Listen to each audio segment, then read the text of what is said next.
Alam po ninyo kung, Sir President, kumbaga po sa nagluto ng sinaing, pasensya na po kayo kung kinakailangan ako po'y gagawa ng paghahalin tulad, ano. Ang impeachment complaint po ay parang sinaing na niluto ng House of Representatives. Hilaw po eh. Hilaw na hilaw. Ano po yung hilaw sa Bicolano, Mr. President? Hilaw din po yata. Sa Bisaya, hilaw din po. Sa Kapampangan, magadto, Mr. President. Sa Waray po, matagudtod. Sa Ilonggo po, lagdos. Sa Ilocano, marakusol. Sana po tama ang aking pagkaka-pronounce. Ang dami pong nagsasalita, Mr. President. Doon lang po sa House of Representatives, isa pong bagong pasok doon, ngunit patagal na pong nagserbisyo sa ating bansa. Naging senadora, naging Secretary of Justice, naging chairman ng Human Rights Commission. Alam po ba kung ano sinabi niya sa isang panayam? Ito po, nakuha ko. Harap-harapan na tayong niloloko. Kakaibang korte ito.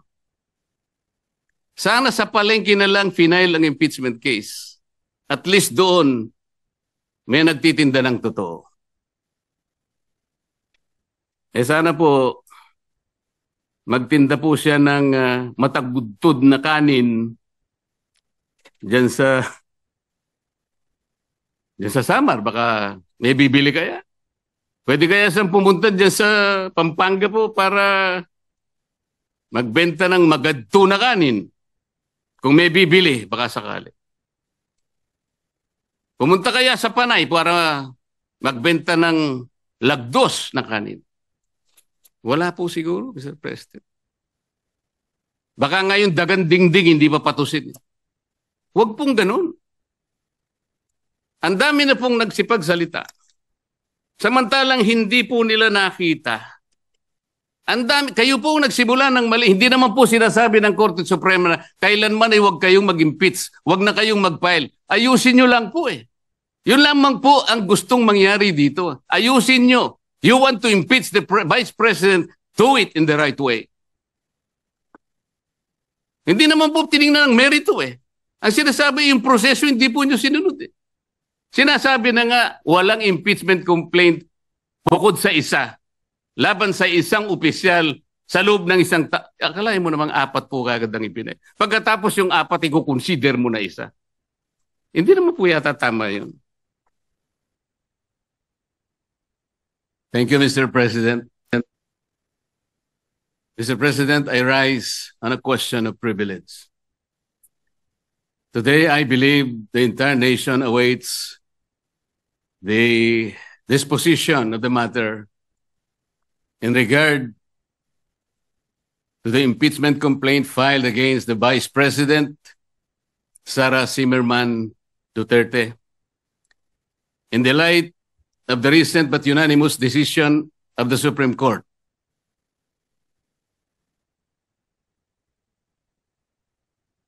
Mr. President, this decision was promulgated on July 25, 2025, declaring said complaint to be unconstitutional, void ab initio, violative of due process, and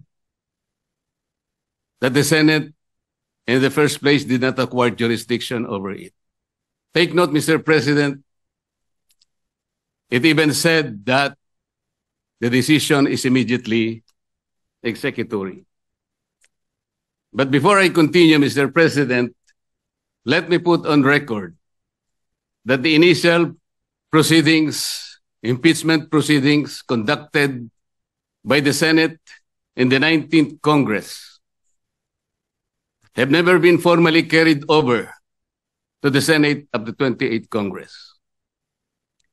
I do not know and I'm not aware, I cannot recall of any action so far taken by this august chamber to the effect that the initial impeachment proceedings, which were deemed to have been terminated at the expiration of the 19th Congress at noon of June 30, 2025, have been miraculously brought to life into the present Congress.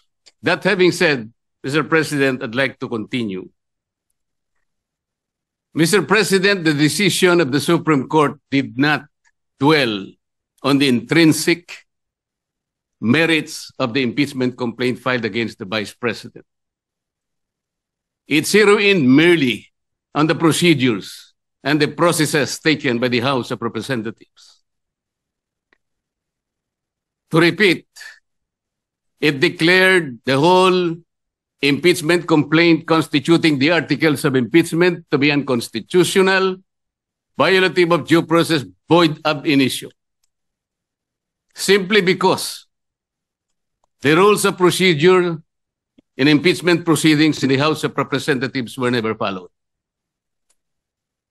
And they violated the one-year ban on multiple impeachment complaints as prescribed under Article 11, Section 3, Paragraph 5, which says that no impeachment proceedings shall be initiated against the same official more than twice within a period of 1 year.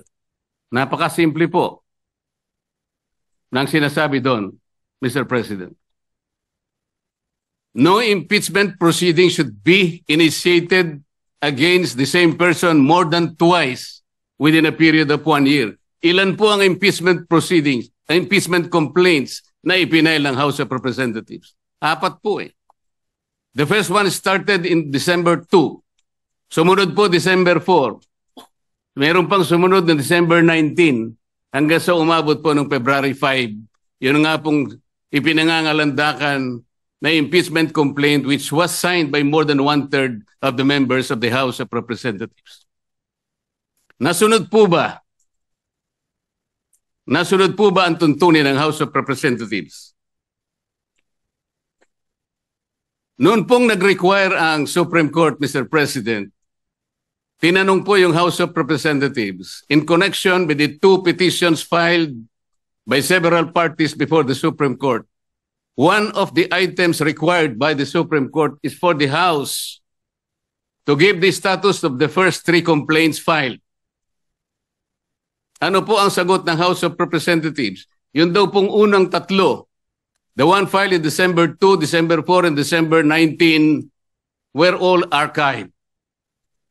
Nasaan po sa rules ng House na yun pong mga impeachment complaints na ipa-file ay archive? Wala po.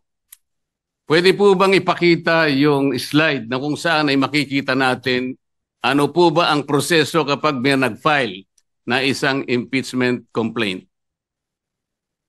Ayan po yung Rule 2. Ang sinasabi po sa Rule 2, Mr. President,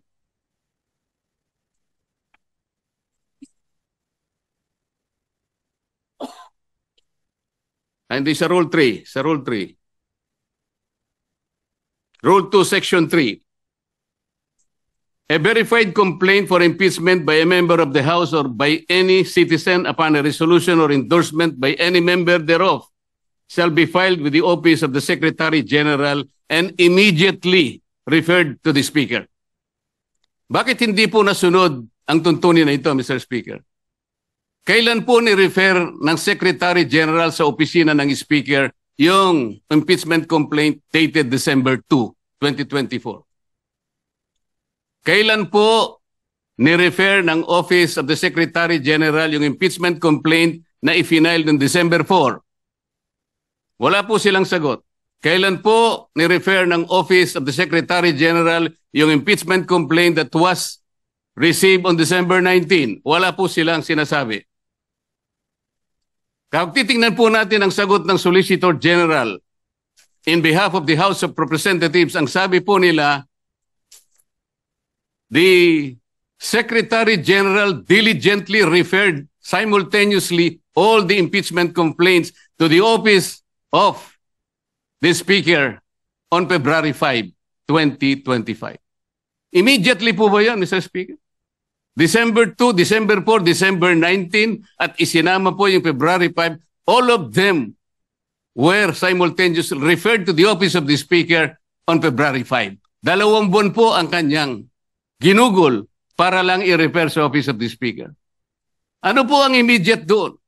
Wala po. Wala po silang sinunod. Wala silang ni-refer at ni-refer nga po delayed.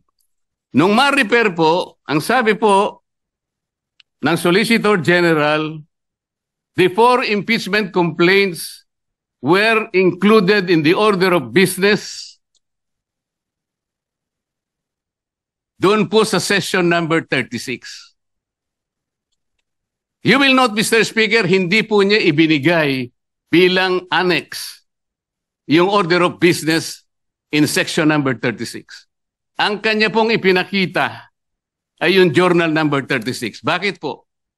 Sapagkat hindi totoo na yung 4 na impeachment complaints were included in the order of business. Mr. President, I have a copy of the order of business, session number 36. And I will deposit a copy to the office of the Senate Secretary for everyone to see and examine for themselves kung talagang in-include nila sa order of business. Wala po. Saan po nila in-include? Doon sa journal. Iba po yung journal sa order of business. Alam po niyo kung bakit lang nalagay sa journal, Mr. Speaker? Idinagdag po nila as additional reference of business. That is not the requirement of the Constitution. Pwede po ba nating makita yung slide, ano sinasabi po ng Constitution?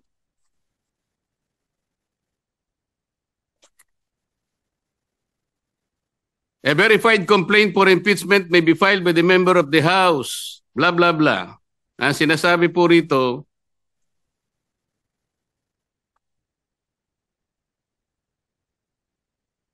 iba yun.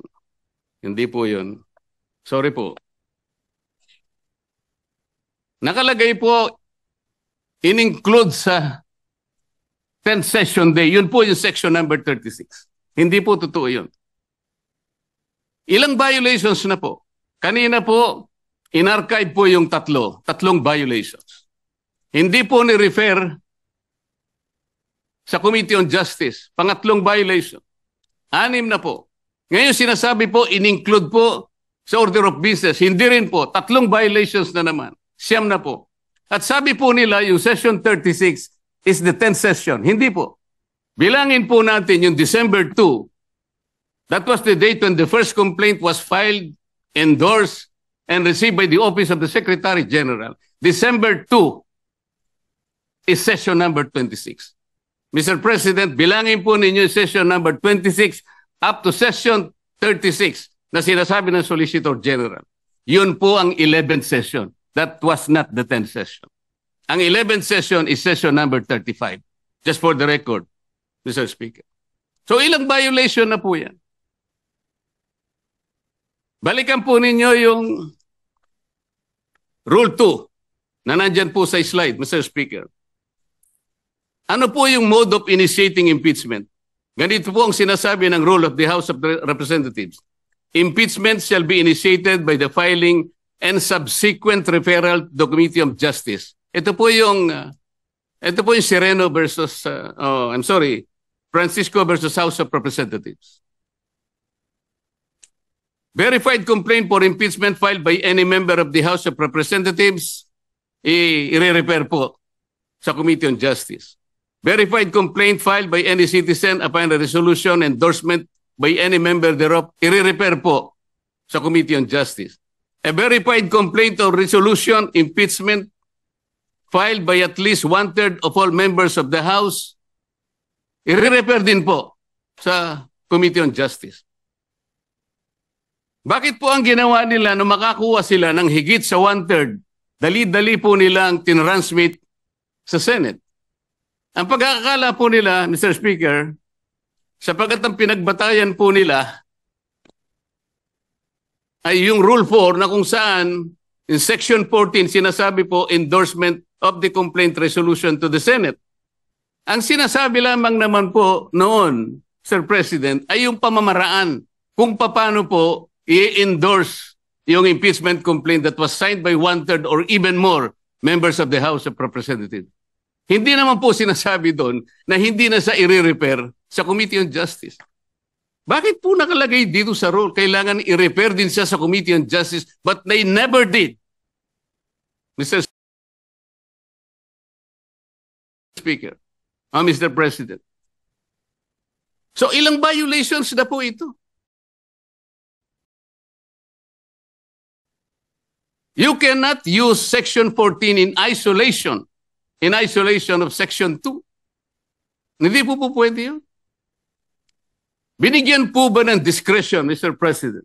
Was the House given the discretion to select, to withhold and select from among the 4 impeachment complaints, which will be the one to be transmitted in the Senate in derogation of the 1-year ban rule? Wala po silang discretion. Kung sila po mismo ay hindi sumusunod sa tuntunin, bakit po ngayon ay napakarami pong nagsasalita na parang akala mo ay ang Supreme Court pa ang nagkasala, ang nagkamali. Samantalang ito po, napakasimple po ng tuntunin, hindi kailanman sinunod. Even the 10th session day na sinasabi nila, 11th session day nung ilagay po nila sa order of business, sabi nila. They never included them in the order of business. Wala po. Nasa akin po yung kopya. Ano ba po ang pagkakamali? Mr. President, ipakita po natin yung last page ng impeachment complaint. Pakita po sa slide. Ayan po, Mr. President. Subscribed and verified before me.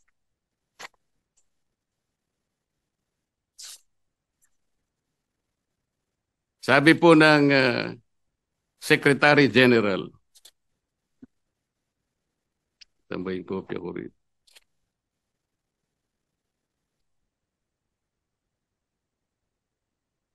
Subscribed and verified before me on this blank day of February 2025. Wala pa pong date.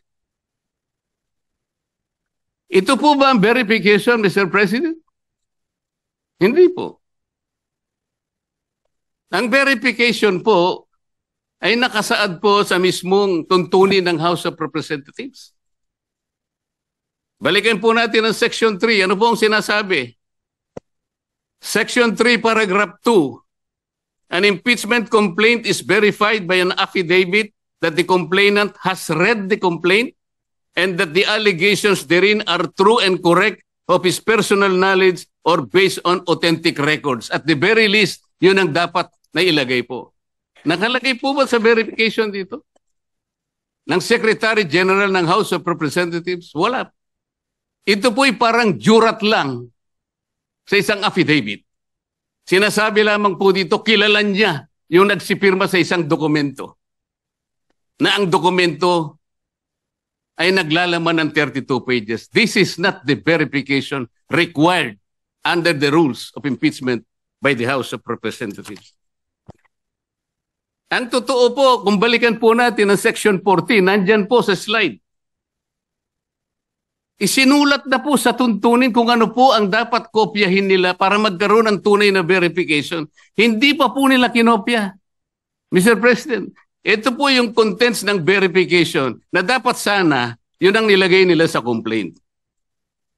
We, sabi po rito, after being sworn in accordance with law, depose and state that we are the complainants in the above entitled complaint or resolution of impeachment, that we have caused the said complaint resolution to be prepared and have read the contents thereof, and that the allegations therein are true of our own knowledge and belief on the basis of our own reading and appreciation of documents and other records pertinent thereto.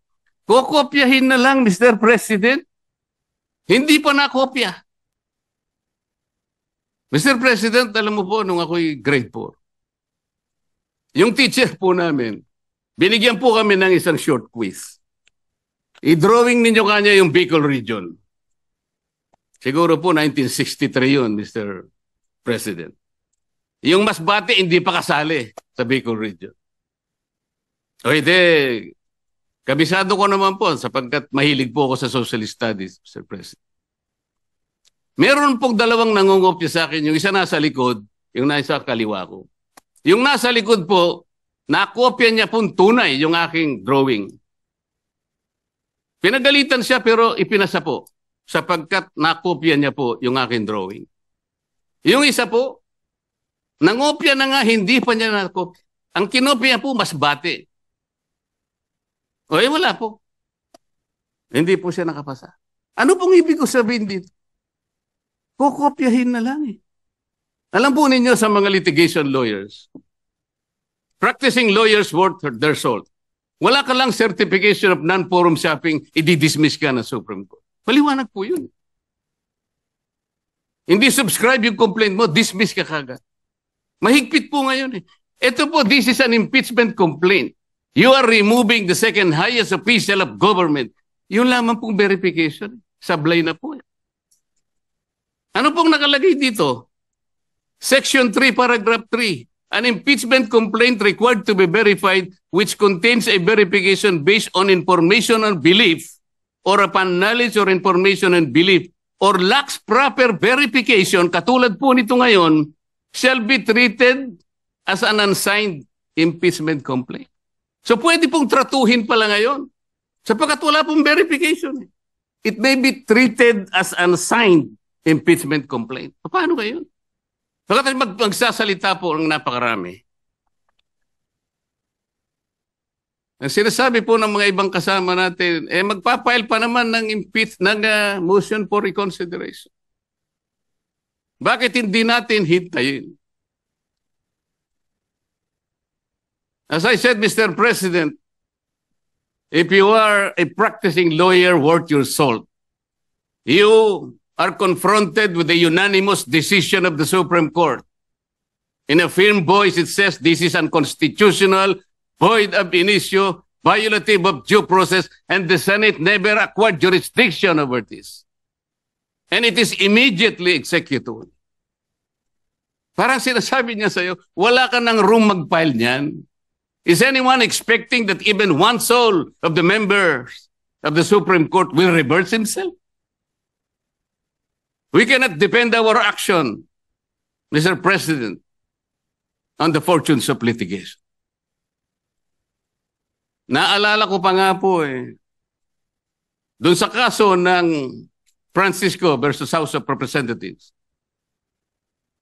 The former Chief Justice, Renato Puno, in his separate concurring opinion, naalala ko po ang sabi niya, with the possibility of 2 impeachment complaints reaching the Senate, the good Chief Justice said that the Senate, in the exercise of its primary jurisdiction, can decide the question of whether or not the 1-year bar rule has been violated or not.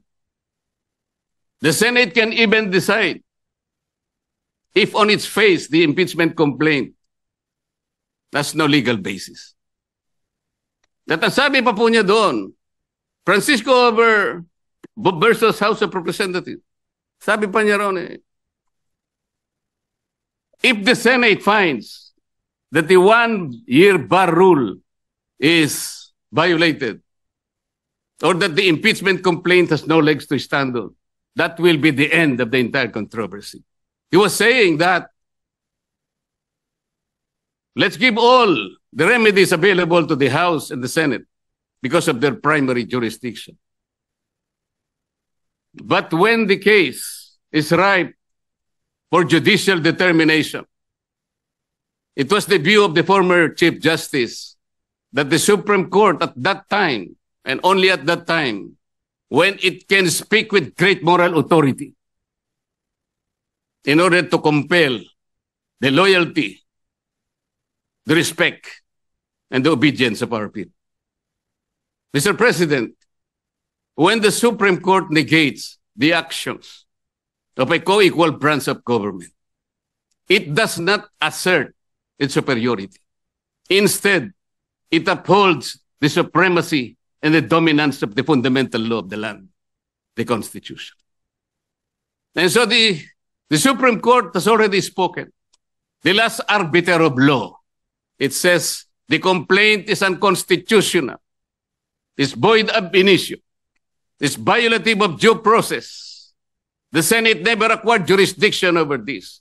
It is immediately executory. On that note, Mr. President, I respectfully move that the impeachment complaint be dismissed. I so move, Mr. President.